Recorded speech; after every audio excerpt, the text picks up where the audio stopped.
मित्रों नमस्कार।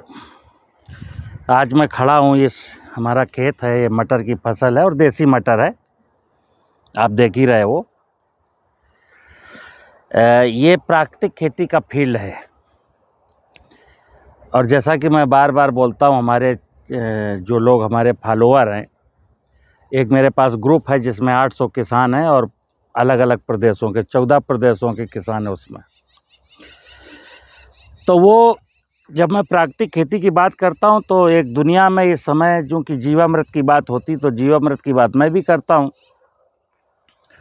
मैं जीवामृत की बात के साथ एक कॉन्सेप्ट, एक थ्योरी बताता हूं कि हमारा ऑब्जेक्ट, ये जो ज़मीन है, ये ज़मीन को ठीक होना है। क्योंकि दो चीज़ें हैं मित्र, आप कितनी भी सुंदर वैरायटी ले आओ, कितना भी सुंदर प्लांटिंग मटेरियल ले आओ कि कोई कहेगा साहब इसकी यील्ड इतनी होगी, उतनी कभी नहीं होगी। यील्ड कितनी होगी ये डिपेंड करेगा ज़मीन की वैल्यू के ऊपर। ज़मीन में ह्यूमस की मात्रा जितनी होगी उसी के अकॉर्डिंग हमें यील्ड डिसाइड होती कि इतनी यील्ड मिलेगी। तो जीवामृत कॉन्सेप्ट नहीं है कि जीवामृत डालना है। जैसे कई इलाकों में जहाँ किसानों ने आज तक पेस्टिसाइड नहीं डाला, हमारे देश में कई सारे एरिया हैं जो जंगलों के बीच में हैं और उन्होंने आज तक ज़मीन में पेस्टिसाइड नहीं डाला, लेकिन आसपास खेतों की मेड़ों पर पेड़ भी हैं, लेकिन उनकी ज़मीन अंडुलेटेड है, यानी ढालू है और खेत की मेड़ नहीं है। तो हर साल जितना भी ह्यूमस फार्म होता है, बारिश के दिनों में वो बह जाता है। वहाँ माइक्रो ऑर्गेनिज्म हैं, तो जहाँ माइक्रोब्स हैं वहाँ हम जीवामृत डाल रहे हैं तो उसका हमको कोई रिजल्ट नहीं मिलेगा। जीवामृत डालने का मतलब सिंपल सा है कि हम श्योर हैं कि हमने अपनी ज़मीन में कुछ ऐसे मॉलिक्यूल, ऐसे इंसेक्टिसाइड डाले हैं खतरनाक, जो दीमक को, केंचुआ को, जड़ की सूंडी को, वाइट ग्रब को मार सकते हैं। तो जाहिर सी बात है कि उन रसायनों ने हमारे सूक्ष्म जीवों को भी मारा होगा। तो जिस सॉइल में माइक्रो ऑर्गेनिज्म नहीं है वहाँ जब मैं जीवामृत डालूंगा तो उसके रिजल्ट आएंगे। लेकिन प्राकृतिक खेती जब भी शुरू करेंगे तो खरीफ के सीज़न से शुरू करेंगे, क्योंकि खरीफ मानी बरसात का सीज़न है और खेत की मेड़ बन गई और हमने जीवामृत डाल दिया और फसल बो दी। तो जो जीवाणुओं का फंक्शन है ना, सबसे बेहतरीन फंक्शन उनका वर्षा ऋतु में होता है, क्योंकि उस समय जो क्लाइमेट की कंडीशन है वो फेवरेबल होती हैं। नमी निरंतर ज़मीन में बनी रहती है और नमी की दशा में ही माइक्रोब्स अपना काम करते हैं। अब हम जीवामृत की बात हमसे किसी ने सुनी या किसी के मुंह से सुनी और उसने साहब रबी की फसल में चना, मटर, मसूर, गेहूं, कुछ भी गन्ना बोते समय और जीवामृत डाल के गन्ना बो दिया या गेहूं बो दिया। फिर वो शिकायत करता है कि साहब मेरी फसल अच्छी नहीं है। तो आप एक चीज़ बताओ, ये जीवामृत कोई जादू तो है नहीं कि आपने ज़मीन में डाला और बस जादू की तरह से काम शुरू हो गया। तो जीवाणुओं को काम करने के लिए कुछ वक्त चाहिए। जैसे मैंने बोला, बरसात के सीज़न में अगर हम जीवाणु डाल लेंगे तो जुलाई, अगस्त, सितंबर, फिर थोड़ा सा अक्टूबर का महीना, 3.5 महीना यानी करीब 100 दिन तक वो अपना काम करेंगे। अब आप जब रबी की फसल बोएंगे तो आपको उसके अच्छे परिणाम मिलेंगे। अन्यथा जैसा कि मैं कहता हूं कि जीवामृत में चूंकि अपने आप में कोई नाइट्रोजन, फास्फोरस, पोटास नहीं होता है, जीवाणु तो जो ज़मीन में जो बायोमास पड़ा हुआ है उसी को डिकम्पोज करके ह्यूमस बनाते हैं, लास्ट में जीवांश में कन्वर्ट होता है और जीवांश ही फसलों का भोजन है। तो ये जो प्राकृतिक खेती का विषय, इसको सीरियस अगर कोई किसान देश का रसायन छोड़ना चाहता है, मतलब रासायनिक उर्वरक को ड्रॉप करना चाहता है, फसल सुरक्षा रसायनों को बंद कर देना चाहता है, तो फिर उसको ये विधिवत एक कहानी है। जैसे मैं एक संजीवनी की बात करता हूँ। मेरे बहुत सारे मित्र किसान जो संजीवनी बनाते हैं पूछते हैं किसान साहब मैं संजीवनी में नीम की पत्ती डाल दिया, गोबर डाल दिया, गौमूत्र डाल दिया, गुड़ डाल दिया, कितने दिन रखना है? क्या ये संजीवनी खाद हमारी फसलों को बीमारियों से मुक्त कर देगी? तो मेरा मानना नहीं करेगी। फसल में जो बीमारी ज़मीन से आएगी, फसल में जो बीमारी बीज से आएगी, उस बीमारी के लिए मैं फिर बता दूं, दुनिया में कोई जैव रसायन नहीं है। जैसे आजकल एक जैव रसायन का चर्चा चल गया है कि अग्न्यास डाल देंगे, ब्रह्मास्त्र डाल देंगे, नीमास्त्र डाल देंगे, 10 पर्णी अर्क डाल देंगे, संजीवनी खाद डाल देंगे। नहीं, बिल्कुल नहीं। बीमारी अगर बीज से और ज़मीन से आने वाली हैं तो उस बीमारियों का निदान किसी भी नहीं है, ना तो रासायनिक फसल सुरक्षा रसायनों में है और ना कोई जैव रसायन उनके लिए बना है। लेकिन फिर भी लोग कहते हैं कि इसके लिए मैंने ये जैव रसायन डाल दिया। डालते रहो, कोई फर्क नहीं पड़ता।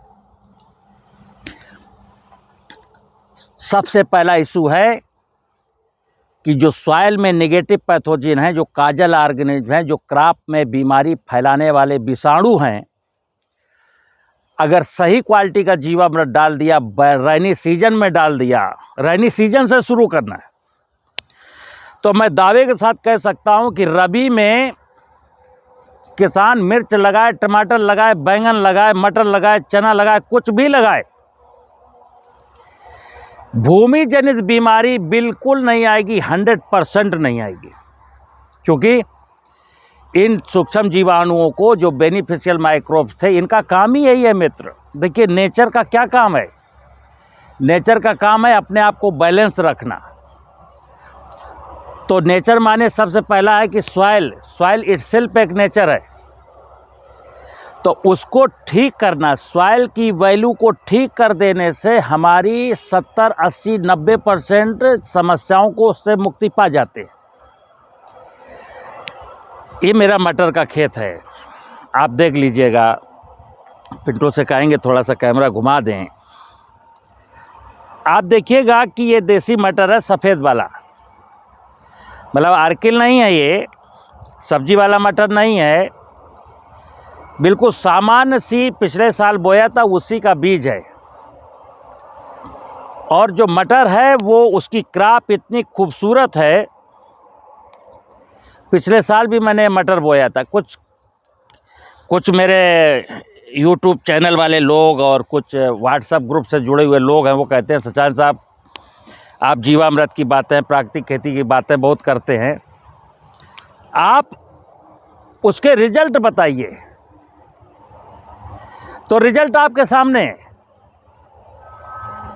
इस ज़मीन में पिछले 9 सालों से एक भी दाना यूरिया डीएपी का नहीं आया और एक भी फंजीसाइड इंसेक्टिसाइड यहाँ नहीं आया। ना तो इस खेत में कोई बीमारी है, और अभी जब मटर की हमारी फलियां बनेंगी, हालांकि बनना प्रारंभ हो गई हैं, ना तो यहाँ फली छेदक आएगा। क्यों?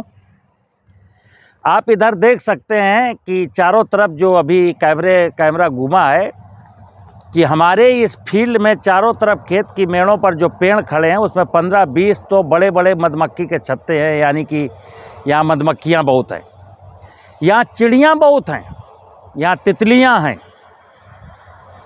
पीछे कहूँगा कि देखे पिंटू भाई, वो ये देखो, ये चिड़िया जा रही है, वो चिड़िया को ज़रा चित्र दिखाएं। मतलब कुल मिला के ये है कि अगर पक्षी हैं तो वो पॉड बोरर को, इल्ली को आने ही नहीं देंगे, क्योंकि उनका काम यही है।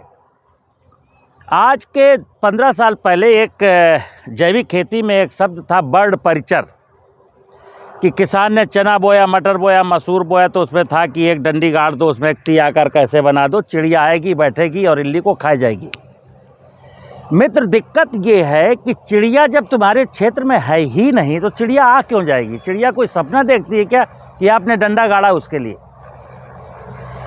चिड़ियों के लिए 365 दिन रहने का एटमॉस्फेयर होगा, उनको बैठने की जगह होगी, उनको 365 दिन फल की जुगाड़ होगी, भोजन की जुगाड़ होगी, तो चिड़िया वहाँ रहेंगी। मधुमक्खी को 365 दिन फ्लावर मिलेंगे तो मधुमक्खी वहाँ रहेगी, तब तितली वहाँ रहेगी। तो मुद्दा मित्र ये है प्राकृतिक खेती में कि प्राकृतिक खेती एक समझ का विषय है। जीवामृत प्राकृतिक खेती नहीं है, कितनी बार कहा है। प्राकृतिक खेती का मतलब है प्रकृति का वैभव ठीक हो, और प्रकृति के वैभव की जब बात आती तो सबसे पहला इशू होता है कि मेरी सॉइल की हेल्थ कैसी हो। जैसे ही सॉइल में ह्यूमस बढ़ता है मेरी बहुत सारी समस्याओं का समाधान हो जाता है। अगर सॉइल में ह्यूमस नहीं बढ़ पाता है तो फिर हमें परेशानी होती है। तो मुझे उम्मीद है कि धीरे धीरे करके जो देश के किसान हैं वो प्राकृतिक खेती का जो स्वरूप है हकीकत में उसको आप जानने का प्रयास करिए, और ये तय मानिए कि प्राकृतिक खेती तो हमको करनी पड़ेगी, और आज अगर नहीं कर पाए तो कल हमारी औलादें जो है ना खेती करने लायक ही नहीं बचेंगी, क्योंकि प्राकृतिक संसाधनों का दोहन जिस तेज़ी के साथ हम कर रहे हैं वो बिल्कुल ठीक नहीं है। खेती बिल्कुल विशुद्ध रूप से दर्शन शास्त्र का विषय है, और जब हम इस धरती माता की उर्वरता को ठीक करने का प्रयास करते हैं तो जान लीजिएगा कि जिसकी माँ संपन्न है, जिसकी धरती माता अच्छी है, वो फिर हमारी सारी प्रॉब्लम को सॉर्ट आउट खुद कर देती है। उसमें इतनी सामर्थ्य है। हमें धरती माँ की सामर्थ्य को बढ़ाना है, सामर्थ्य को ठीक करना है। उसके लिए मैंने बोला जीवामृत ज़रूरी है, लेकिन जीवामृत के साथ साथ खेत में बायोमास भी ज़रूरी है। अब अगर जीवाणु डाल दिया, बायोमास डाल दिया, और खेत स्लोपी है और खेत की मेड़ नहीं है, तो आप क्या समझते हैं? जीवाणु जितना भोजन बनाएंगे ना वो अगली बारिश में सारा का सारा बह के बाहर चला जाएगा। तो खेत में जो बारिश का पानी उसका रनाप कम कर दें, स्थिर हो जाए, मैं कहता हूँ बहे, एक तेज़ी के साथ सरफेस से ना बहे। पहले खेत में 1 फुट, आधा फुट, 1.5 फुट भर जाए, और उसके बाद फिर धीरे से फिल्टर हो करके निकले, ताकि ज़मीन की उर्वरा शक्ति खेत से बहने ना पाए। मुझे उम्मीद है आपको मेरी बात समझ में आई होगी। नमस्कार।